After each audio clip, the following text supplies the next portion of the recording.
Welcome back to the Roundtable. I'm Vox, and Infinity Train was definitely one of the landmark cartoons of 2019. As throughout 1 week, Cartoon Network released a 10-episode arc that told the story of Tulip, an intelligent yet impulsive teenager who runs away from home, trying to escape her new reality after the divorce of her parents. Of course, aiming to make it to Oshkosh for game design camp, but instead gets whisked away to the mysterious and lethal Infinity Train, where it appears she spent months on until she got her number down to 0, confronting the train's false conductor, Amelia, and reuniting the train's actual conductor, One-One, with the engine itself. But now that Tulip has returned home, it seems very likely that Infinity Train will go the way of JoJo's Bizarre Adventures or Doctor Who, the latter of which being cited as an inspiration for the series at its San Diego Comic-Con panel. But what if that's not exactly the case, at least in the sense that Tulip won't be gone for good? Yeah, sure, we have Mirror Tulip, actual name undecided, although I feel like a popular suggestion is Horseradish, but that's not actually Tulip, that's kind of the whole point to her character. So while it would be nice to have her as a supporting character, and I think that's very likely,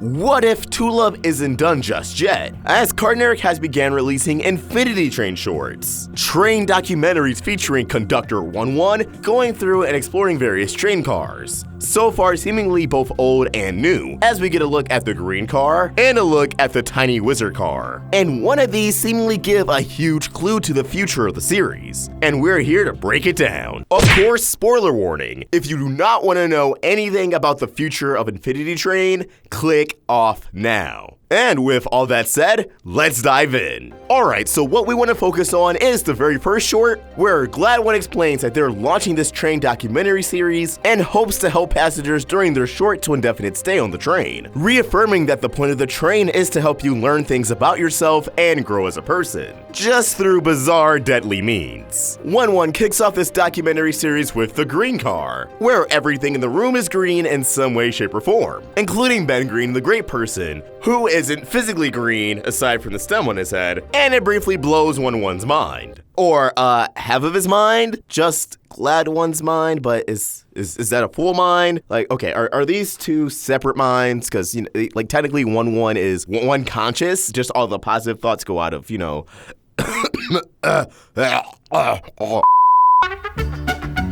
The end of this short finds One-One stumbling upon a deer-shaped hole that he remarks he doesn't remember. If we remember, throughout the first season of Infinity Train, One-One lacked his memory, and we never really got a concrete answer on if One-One recovered his memory by the end of that season. He seems to remember everything about being the conductor, but what about the Infinity Train in itself? Now, of course, I could just be reading way too much into that, but it takes me to my next point. Regardless if One-One can't remember because of his amnesia, or because he's genuinely never seen this before, one thing is for certain. The lingering shot on this mysterious, ominous hole means that there's suddenly a new mystery to solve on the train, something in place of the numbers, as there seems to be a mysterious entity now present roaming through the various cars, not going peacefully through doors either, but rather creating their own path.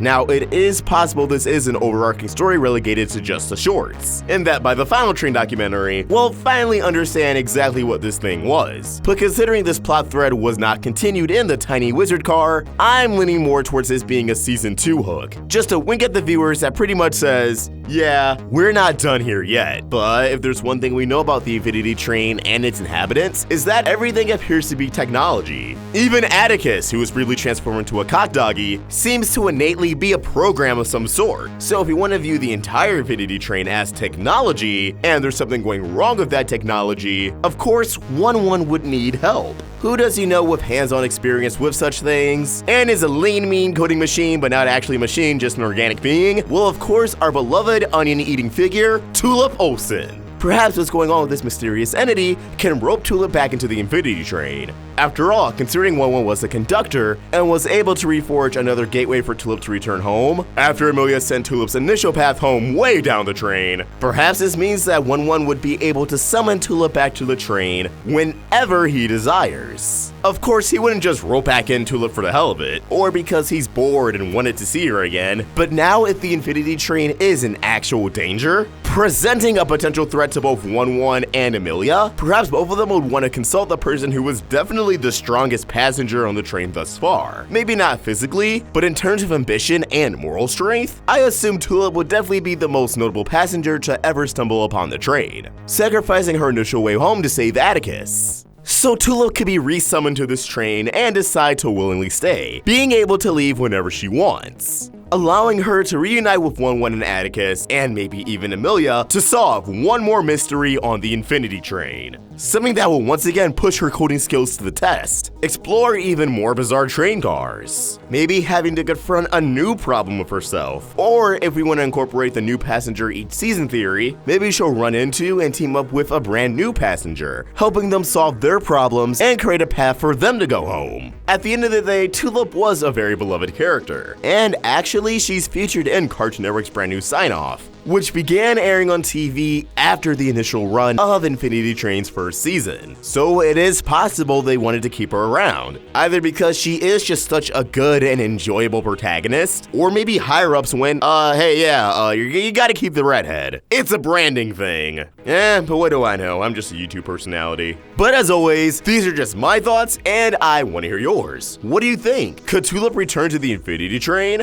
Why or why not? Let us know your thoughts in the comments below, or tweet your thoughts at Roundtable Vids. And for more of my own thoughts, you can find me at AushrickVox. We're also on Instagram. Help Roundtable grow by either becoming a member of this channel or supporting us over at Patreon. Link in the description. If you enjoyed this video, please sort of like and subscribe to the Roundtable for more great cartoon content. Thank you for watching, and I hope you have an awesome day. AushrickVox signing out.